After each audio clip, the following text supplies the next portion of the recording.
Hello and welcome to this episode of Cosmic Code Tarot, where, as you can see, I have this beautiful little writing cloth spread out, and you can see right here this little place to put your deck so you can carry it with you everywhere you go. And I did share this yesterday in my last video, where it has the different ways you can do the spread, like the different positions and stuff. And I have the deck here that I plan on using for this reading. And this is the first time that I'm doing a reading with this deck. We met it yesterday as well. With it's one of the three that Witchy Cauldron has sent me. And like I shared yesterday, I'm just absolutely fascinated and just amazed by the coloring of this deck. Just the backs and the sides alone, just absolutely gorgeous. Now when it comes to carrying this particular deck in this little container or little reading cloth, you can't. Like, it doesn't fit in here. You can try all you want, it's not going to fit. So you need a little bit of a smaller deck to really utilize this and take them with you. But I still think, like, we can put the cards right here, and yeah, see, it works perfectly fine. And we can do a full reading, and we can see what this deck wants to share with us, because this is the first opportunity I have given it to do so. As we can see, there's 3 different positions here on each one, but I'd like to go with the one in the middle here, because that's the one we all really know and really understand more than anything, I think. And given that this is the first time I'm using this deck, I feel like that's a great way to start it. And, you know, everybody has a past, everybody has a present, everybody has a future. And I mean, not technically, everybody has a mind, everybody has a body, and everybody has a spirit. But, you know, past of humanity, present of humanity, and where humanity is going. That's what I'd really like to focus on. On yesterday's video, you did meet the newest addition to my family, my sweet little Dash.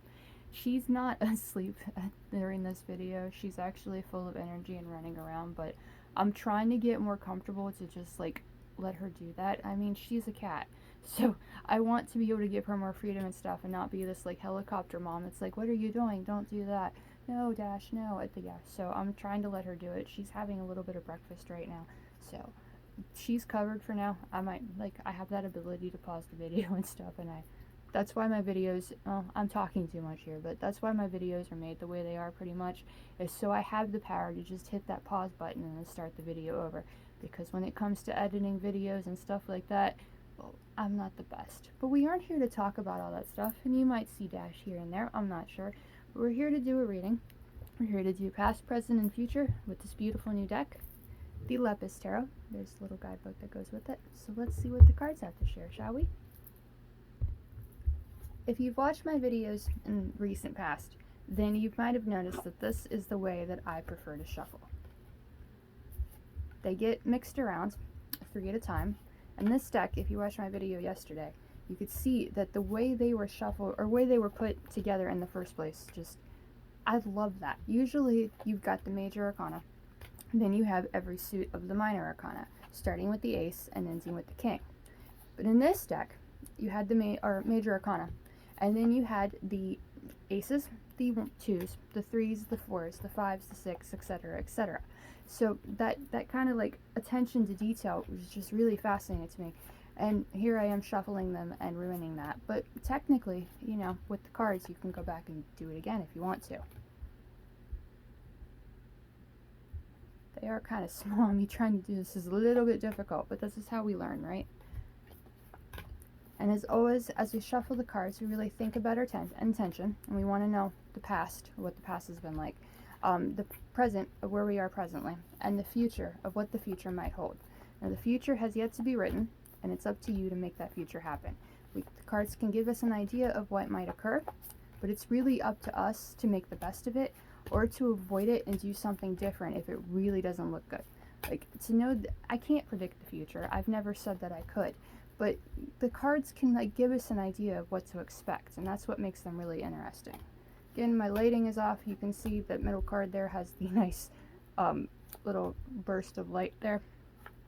But it's okay, we're going to keep going anyways. You know, my videos are not the most perfect ones, but I greatly enjoy doing them. And I greatly appreciate anything that the cards here want to share. And as always, I thank them. Any messages of insight, inspiration, or messages of caution that they have to share, that's what I like or want to hear, and I greatly appreciate them doing so. Okay, we've shuffled them into 3 piles, and I'll stack them all up on one.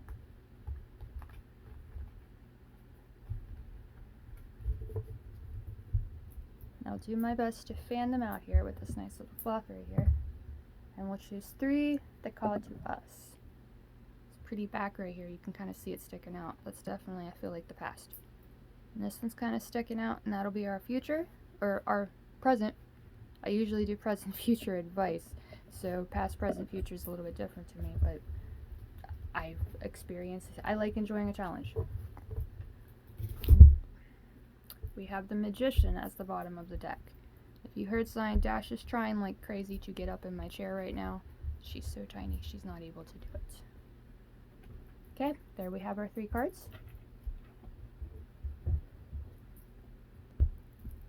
Okay, I managed to turn off the overhead light, and we just have a little light now, and it seems that the lighting is a lot better now, so we're gonna roll like this, and I feel like it's a lot better. Past position has the 8 of Swords. The present position has the three of Wands, and the future position has the 2 of Wands. And then, as I said, we have the Magician down here at the bottom of the deck. Now, this is a very interesting reading, and I've kind of considered like reading it a different way, but we started with that, and that was our intention. So that's definitely what I feel like this reading needs to share with us, or wants to share with us. So the 8 of Swords is the card of feeling trapped, like feeling like a prisoner by our own minds. Sure, there is a chance this could be like feeling like a prisoner because of external forces and making us feel this way. Maybe you're watching this in prison and you're like, oh, I'm actually a prisoner in my life. But either way, you know, this is a message for humanity, for all of us, so it could be anything really, but a lot of times, since this is the Suit of Swords, it does relate to relate to the mind, so it's those inner demons and those thoughts in our heads that can keep us feeling like a prisoner in our lives. And you can see here in the illustration that there's no one around the character keeping him feeling like a prisoner. He could walk free at any time if he wanted to, if he just shook a little bit and got those ribbons and stuff off of him. Then he could untie one of these swords, he could take it with him and really feel in control and take control of his life. But as this is the our position of the past, it might be like we're looking back and like, wow, I was a lot more doubtful in myself and a lot more imprisoned by my own mind back then. Now I feel more confident, and I really feel like I'm in control and I can do anything. With the 3 of Wands appearing in the present position, it definitely makes sense that those inner demons that were keeping us prisoner in the past have kind of just been alleviated a little bit, and they're not as strong of a presence in our minds telling us that we can't do in something. Perhaps that shows that we found the confidence to really go after our passions and really go after our dreams, because this follows the should I stay or should I go card, as I call it, in the Suit of Wands in the Minor Arcana. So it shows making that choice and really finding the confidence to go after our dreams. Now, of course, the future position, it shows the 2 of Wands, the actual should I stay or should I go card.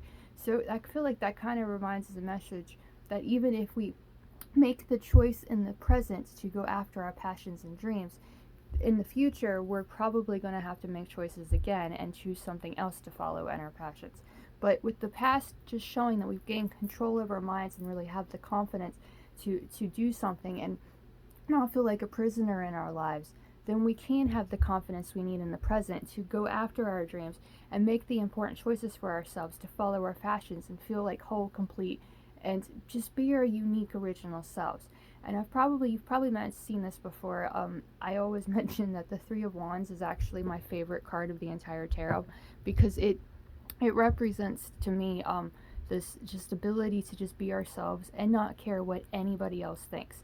And the thing about that, excuse me, is when you're able to just be comfortable in your own skin, follow your own passions, and not care what anybody else thinks. Like this guy, like the 8 of Swords over here, there's nobody else around him.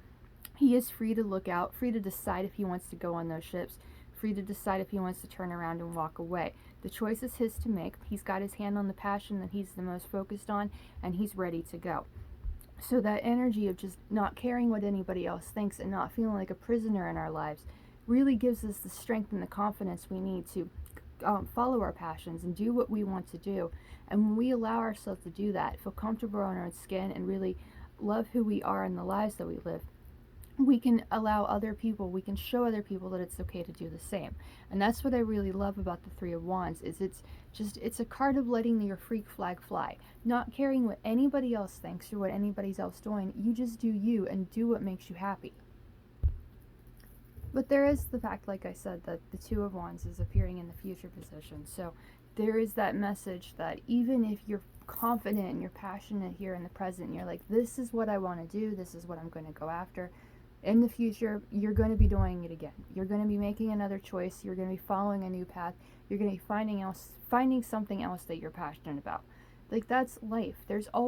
Life is full of choices, and there's always something new to gain our interest or gain our passions, and we'll have to do that too. But when we actually find the confidence in the present to believe in ourselves and follow our passions, then whatever choice we're faced with in the future, we can make it confidently and really let that fire lead our way. So let's see it as with the past position being the Eight of Swords, the prisoner, being a prisoner of our minds. We've left that, we've left that behind. We're not doing that anymore. We've really found the confidence, and in the present, we have found it. We found what we're passionate about, and we're focused on it. We're really going to go for it. The emotions of doubt, because there's water in that illustration, the emotions of doubt or insecurities or just disbelief that we can do something, we've completely put them out the window. We've found what we're passionate about, and we're ready to go for it. We don't care what anybody else thinks. This is what lights our inner fire. We're going to do it. And with the Two of Wands appearing in the future position, again, when something else comes up, something that can light our inner fire, something we're passionate about, just comes into our awareness, then we can make that choice again. We can always make the choice, as long as we don't feel like a prisoner by our minds, and really take control, letting those inner fires, our hearts and our minds, work together harmoniously and really give us the strength and confidence we need to go after our dreams. Bottom of the deck, as mentioned in the very beginning, is the Magician, which serves as a strong reminder that you, my friends, are the creator of your destiny. You are the magician of your story, the protagonist of your story, and you can begin whatever you see fit. Don't ever doubt yourself. Don't ever think that you don't have what it takes to go after your dreams. You are the magician. You are capable of anything. Embrace that individuality. Be yourself. Don't let anybody stand in your way of creating your dreams and going after your dreams. You are the manifester in your life, and you can do anything you set your mind to. So the Magician appearing at the bottom of the deck, I feel, is the message that we need to hear, the message of empowerment that I want all my readings to consist of. Believe in yourself, embrace that power, and be the magician to make the important choices and create a life that you're truly passionate about. Now that is it for this actual reading, but if you follow me on the socials, and I actually have it, as of making this video, I have not done my daily reading for my socials yet today, and I've been doing since Leo started a single card, like the Magician right here, of like a message of insight, inspiration, and empowerment. Just like a message from each deck, one card to give us an overall energy. And so I'm fully planning on doing that as well. So if you go from this and watch this, then head over to my social medias and you can get an extra dose of inspiration or insight or empowerment, or even a message of caution, because this is how I'm going to do it.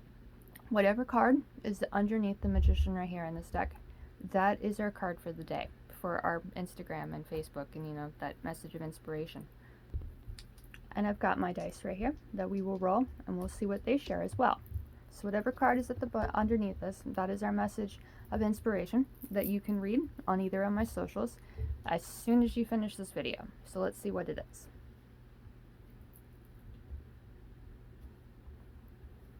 It is the Emperor. Sorry, it's a little bit dark in here and I couldn't really read that all that well, but Emperor. So I'm not going to share anything about that card. I'm going to throw the dice and you can see what dice say. Because Emperor energy. Yeah, if you know tarot, you know Emperor energy. So dice roll is 6 and 1. So that will be a message on my socials. As soon as you turn off this video, you head over there. You can have that message as well. And as always, I want to thank you for watching. I greatly appreciate it, and I look forward to seeing you again in the next one.